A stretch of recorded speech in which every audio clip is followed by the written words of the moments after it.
Hello, welcome to FPB's Meet the Candidates. This Cable 10 series allows you, the voter, to hear directly from the candidates, their views and issues that are important leading up to the primary on May 21st.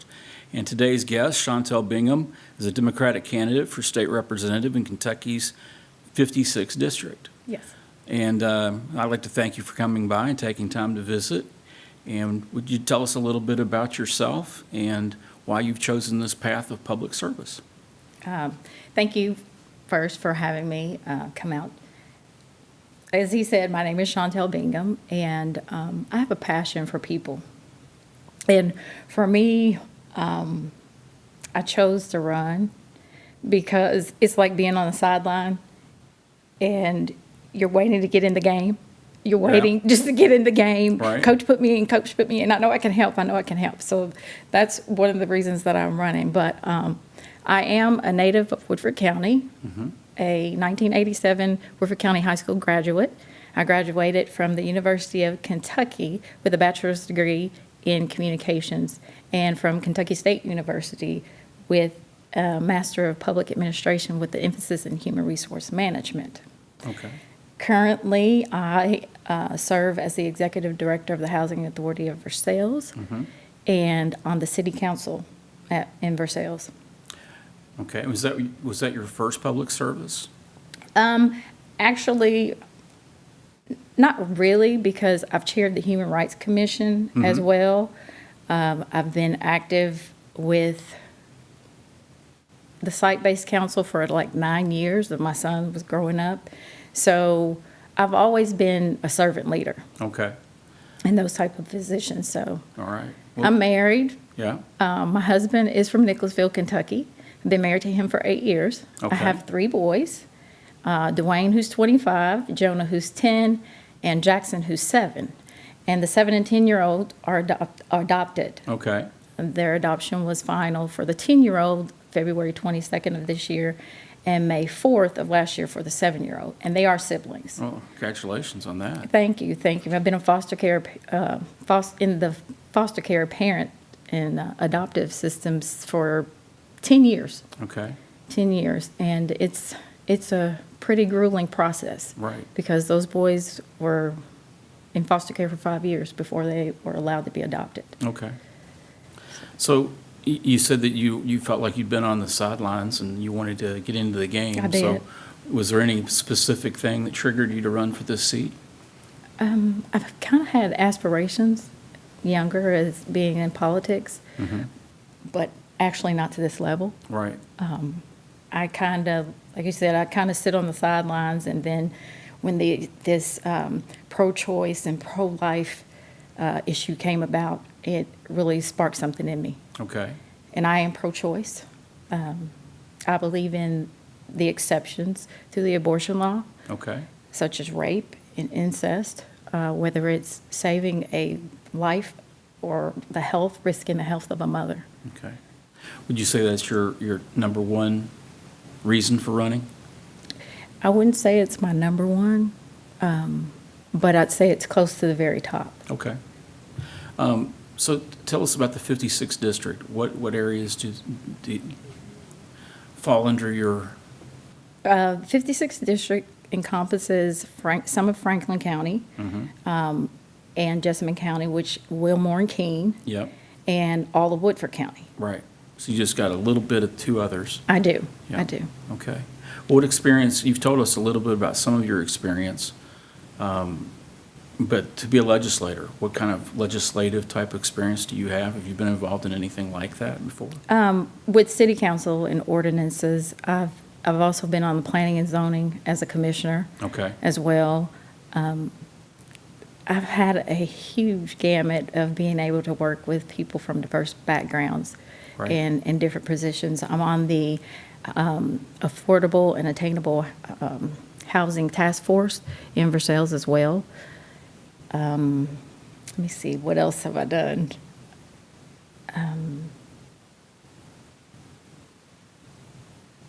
Well, I mean, I guess. What do you What's like to in do? What do I like to do? Yeah. Well, in the spare time that I have, I'd like to be able to read a book completely. Yeah. that makes sense. I'm not been able to read a book in its entirety for the last 2 years. Okay. Yeah. Well, if you were able to read a book, what do you like to read? I actually read a lot of self-help books. I'll tell you the one that I'm reading right now, Kingdom Politics by Tony Evans, Okay. as to give me kind of a foundation of what to do as a Christian leader, political leader. All right. So you're not really, you're kind of a rookie to state politics. I am. But not to politics. Right. So have you learned anything so far in you've only been in this for a little bit, but, how's the reception been? The reception has been wonderful, very welcoming. I know that I have a hard road to toe. Yeah. I know that there are 100 House representatives. Yeah. And of that, 20 of them are Democratic Right. Representatives. And I know that in the Senate, there's 38 seats and 8 are Democratic. Right. Yeah. So I do know what's ahead, Yeah. but I'm ready. I'm ready. And you think you can accomplish things being in the minority? Absolutely. It's a time for women Okay. to excel. I believe that. I think the timing was perfect for me to get in this race. If anybody that knows me at home, I'm always cheering on the youth. Basketball games, soccer games. I'm at the field with my kids, and they play flag football and tackle football. Okay. And you ask anybody who Chantel Bingham is in Versailles, they'll tell you, because Okay. she's an advocate, a servant leader. All right. Called to serve, committed to my community is what it's been. Okay. Well, you talked about what's really important to you, but what do you think the biggest issues facing the 56th district are? And how do you think you can contribute? Well, I think what's on the table at risk right now is education. Education has been the hot topic that's going on, and teacher pay. I really think that we're missing the mark with education, trying to bring in charter schools. Yeah. Charter schools actually are taking funding out of the public schools and putting them in the private sector, but we as taxpayers are carrying the burden of the taxes on our backs. Right. And some of those people from the charter schools don't even live here in Kentucky, will never be here in Kentucky. So what do you feel about the vouchers? The vouchers for Section 8? Well, the vouchers for school choice to go to an independent school or a non-public school. People can do what they want to do, but I think that the foundation is in public education. It starts there. And I know that Dan Pfister is actually in favor of charter schools, should I say. He's in Yeah. favor of charter schools. And, at a town hall meeting, he said that we were misunderstanding what he was saying in regard to charter schools because they could be great. And I disagree. I think it's a form of separatism.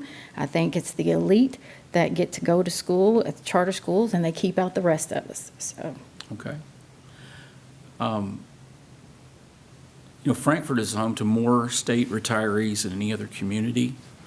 And the only authority to grant a cost of living adjustment lies with the General Assembly. And as a legislator that will represent these folks, what commitment can you make regarding protecting the state requirement to fund and support the cost of living adjustments for retirees?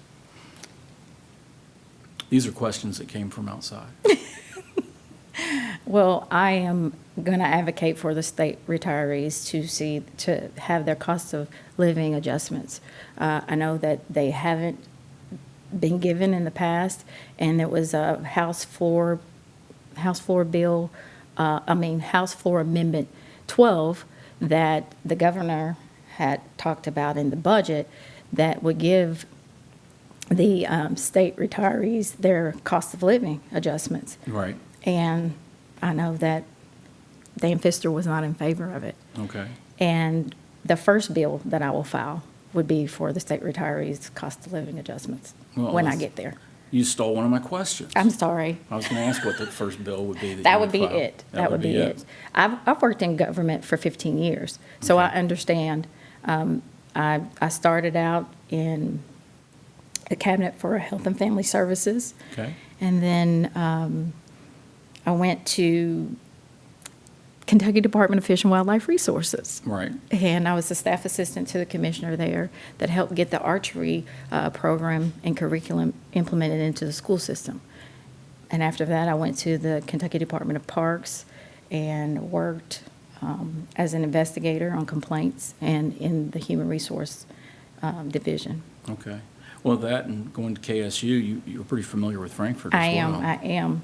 My Okay. mother worked at KSU for 43 years Oh, in the really? land grant program, yes, as a Okay. facilities manager and executive assistant to Dr. Harold Benson. Okay. So I grew up there. Yeah. And so you've probably seen some changes over time, Oh, too. absolutely. My husband currently is the Director of Career Services and Professional Development there. So I think they're moving forward, Mm-hmm. and good things are going to come out. Well, that's good. They've had some struggles. They have. They definitely have. Yeah. But I think President Akakpo has an agenda that is going to surprise a lot of people. Okay. Well, you've touched on reproductive health care. What do you think the legislator's role in that, in health care, especially reproductive health care, is? In my sight, my opinion, men shouldn't tell us what to do with our bodies, our uteruses especially. It doesn't make sense to me. I'll just be very honest. It just doesn't make sense that you're going to tell me what I can and I cannot do with my body. I do support those exceptions, though, to the abortion laws. But as far as being told what to do, I feel like they've been treating us as second-class citizens, Right. honestly. Okay. And it's become more of a dictatorship than a democracy. Right. So that's one that you really have a passion for. Oh, absolutely, too. Yeah. You know, I've had challenges with infertility myself, so I understand. I totally understand, and that is the reason that I chose to adopt. But the other reason for adoption was because I wanted to be able to give children a safe home where they feel protected, where they have shelter, where they have food, and then where they have love. Right. So, and I think that we need to do a better job of reforming the foster care system as well. So, because I'm very passionate about that. Oh, You know. what would you do in that? First, we've got to get more social workers hired. First and foremost, we've got to pay them what they deserve to, because some of these social workers are overworked. They have caseloads of 30 kids, and it's impossible to be able to treat each situation with care and know exactly what that child needs. My kids come from a background of trauma, and Senate Bill 93 is taking out the trauma-informed care for Right. those kids in school. If it wasn't for those counselors and those teachers at the school where my kids go, and knowing that they have trauma issues and some days are good and some days are bad, it makes for a difficult day. Right. And so I'm adamant about that and taking out the diversity in House Bill 9, diversity, equity, and inclusiveness. It's unfathomable to me, and only because, have you ever played golf? Yeah. Not And- very well. Okay, I don't play well either, but playing golf, have you received a handicap? Oh, well, both on the scorecard and otherwise. Okay, but understanding that handicap does what? It levels the playing field Right. in order for you to be able to compete with the other golfers, right? Well, supposedly. Well, you know. Yeah, they don't give me enough credit to do that, but that is the intent. So, yes. And so that's what the Council on Post-Secondary Education does when it has the diversity, equity, and inclusion piece of that, because there are people that come from different walks of life that actually need that leg up to level that playing field. Right. And when you're taking away, they can't be recruited by their sex, their race, or their religion, it puts a damper on things for students to be able to have academic success in college. And I say that passionately because when you think about diversity, equity, inclusiveness, it's not just minority students. It's the disabled, it's the veterans, it's the first generation students, it's those students from Appalachia. So those are resources that are available to them to be able to compete on a level playing field with their education. Otherwise, they wouldn't be able to get there. Right, So, I don't understand that. right. I don't understand that. First generation students are at a disadvantage in you had a parents Absolutely. that were in college, so that, you knew what to do and they could tell you what to do, but, But my parents didn't know how to guide me when it came to going to college. And there's a Okay. lot of parents that don't. My mom attended college, but my Right. dad never did. okay, My dad worked in a factory yeah, most of his life. So I am for the working families because we need to create more tax incentives and tax credits for them to Okay. put more money in their pockets.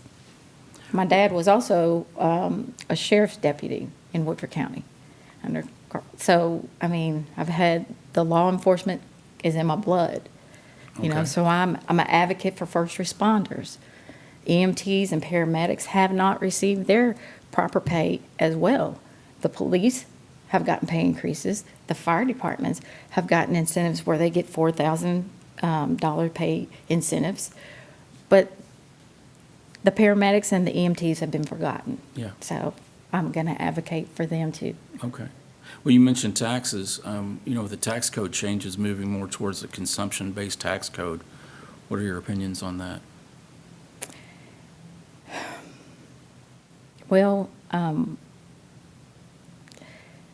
haven't tackled that one Okay. per se yet, but you have to understand, middle class and lower poverty students, poverty citizens are the ones that are incurring the blunt of all these decisions being made regarding our taxes. Right. I think if you make over $400,000 and you have more of a tax break, I'm not sure if that really means anything to me because I'm not there. Right, So, yeah.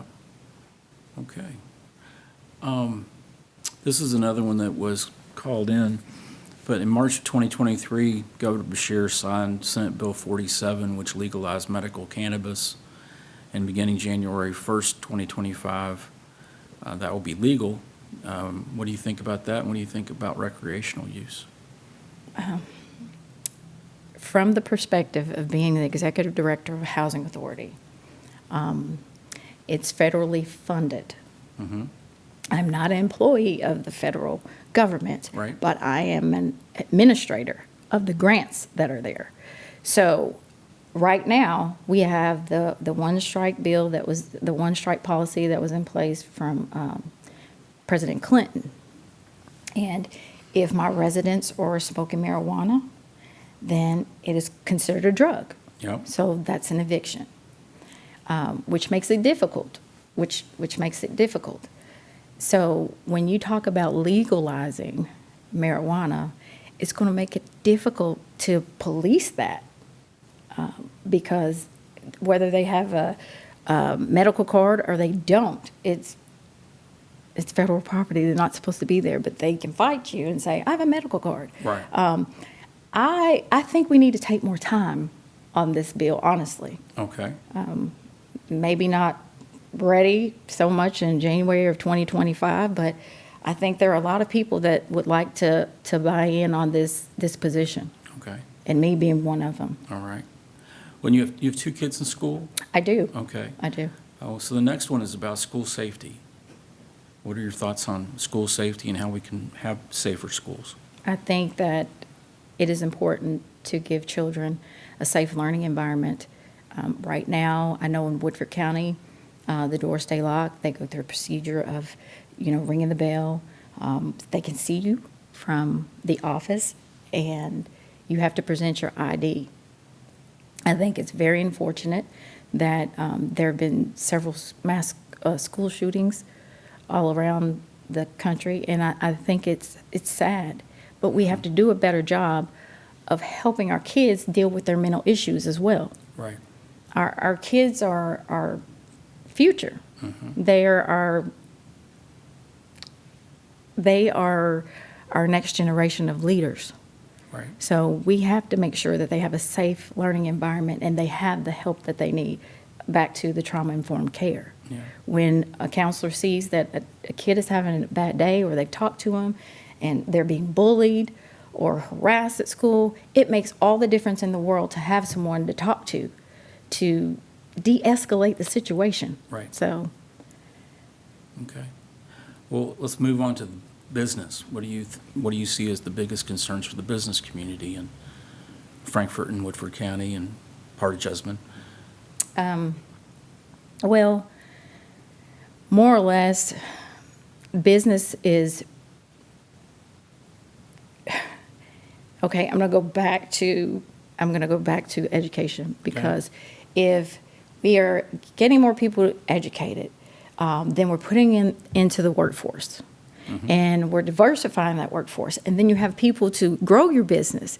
And then we put back into the economy. And so when we talk about thriving businesses, I see that downtown Frankfort has picked up and it's blossomed. In Woodford County, downtown Versailles, we're doing everything with the revitalization project that I'm a part of, and the chair for communications there, in getting, bringing more business into the city. Right. And I think with parts of Jessamine County and Wilmore is doing quite a few things over there, because I've been a part of some of their activities. But in Franklin County, I haven't been here for a little while. Yeah. And when I rode downtown, I was so amazed that everything that has blossomed here got some good things going on. Right. And I think for the businesses, you've got to be able to drive people to your cities to increase the economy there. So outside surrounding, whether it be Lexington, whether it be Nicholasville, whether it be Harrodsburg, you bring people to the businesses and they'll grow. Right. Well, but they're also struggling to find enough people to work in some of the jobs too. Exactly. Goes back to, let's educate our people and get them into the workforce and get them working. Okay. Well, let's see. This is a question, another one about, do you think that the legislature is adequately transparent?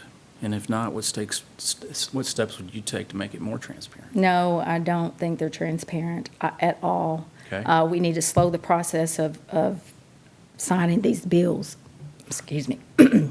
We need to slow the process down so that the citizens and people can buy in to what's going on. I think a whole lot of things are being done behind closed doors, and I am for transparency in legislation. I think that legislators right now are overreaching. They're getting into people's business that they shouldn't be in. Okay. So I am for transparency, and I will advocate to do everything to help with transparency. Okay.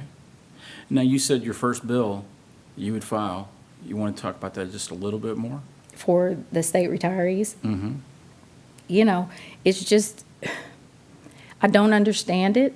The governor put in place that the state retirees could receive the 13th check for 2 years in a row, but of course, they didn't sign off on it. Right. It was in the budget, but they declined that piece of it. And this economy is flat right now, pretty much, and the cost of living has gone up tremendously for most people. And when you keep state retirees from receiving their cost of living adjustments, they can't eat. Right. They can't adequately provide for their families. So we've got to do better. We've got to do better. Right. Okay. Well, what goals would you have, or what would you championship during your term? I'm going to listen to the people and let the people tell me what it is that they have concerns with, and I'm going to take those concerns and take them in and value what the citizens have to say. Yeah. I think that's important. Everybody knows me, that knows me, knows that I am for our youth. Education has to start at preschool. They have to have that educational foundation at preschool. That allows them to be able to transfer that into grade school as well as middle school and then high school and college. Yep. Now, you don't have to go to college if you don't want. You have options. You can go to trade school. You can go to vote tech. You can do whatever it is that you want to do. Right. But we have to provide that foundation, and it starts in preschool. Yep. Well, how do we get people to believe that they can actually do whatever it is that they want to do? My son is a motivational speaker. Mm-hmm. He's on Instagram constantly. And the way that you pour in, the way that I poured into him, because I was divorced when he was 4 years old, the way that I poured into him, as each and every parent has to do to their child, is to tell them, you're important, you matter, you are intelligent, you can do anything that you set your mind to. Right. And with God, everything is possible. And because of that, in teaching my 25-year-old, he's successful. He's written a children's book, his first children's book. He did that and published it in December. He sold over 700 copies. Yep. And it's called Mr. Man, Mr. Man, because his nickname for what I called him was Man Man. Remember. So he wrote that book in honor of all the things that we poured in him at 8 years old, his father and I. And he is successful. He has his own business. You teach them. You can be an entrepreneur. You may not want to go to college. Yep. You may not want to go to college. But if you have a dream, if you have a goal, go with it. Don't let anything stop you. Okay. And he has, like I said, he has a candle business. And he also works as a correctional officer at the Department of Juvenile Justice. And just giving those kids hope that are in there incarcerated for things that they may not even understand. Right. Well, you get 2 minutes to look into the camera Okay. and ask people for your vote and tell them whatever else you want to tell them. Well, I would say that I cannot do this without your support. I cannot do this without your vote. So please go to the polls on May 21st, because I have a primary and I'm asking for your vote. Now, I may not have it all right now, but I will get it right if you get me there. And if anybody wants to reach out to me, my website address is bingham456.com. And I am a big advocate and I have passion. And if you weren't able to see that today, just come talk to me. Okay. I was going to ask you 456, but I figured that out. So it's bingham456.com. .com. And that's where people can learn more about you. Absolutely. Okay. Well, thank you very much. And thank you for having me. Thanks for coming by. All right. Thank you for coming in today. I know that our viewers appreciate hearing from Chantel, a candidate for the state representative in District 56. And thank you to our viewers for watching. It is important for you to be informed before you go vote. And remember, the primary election is on May 21st.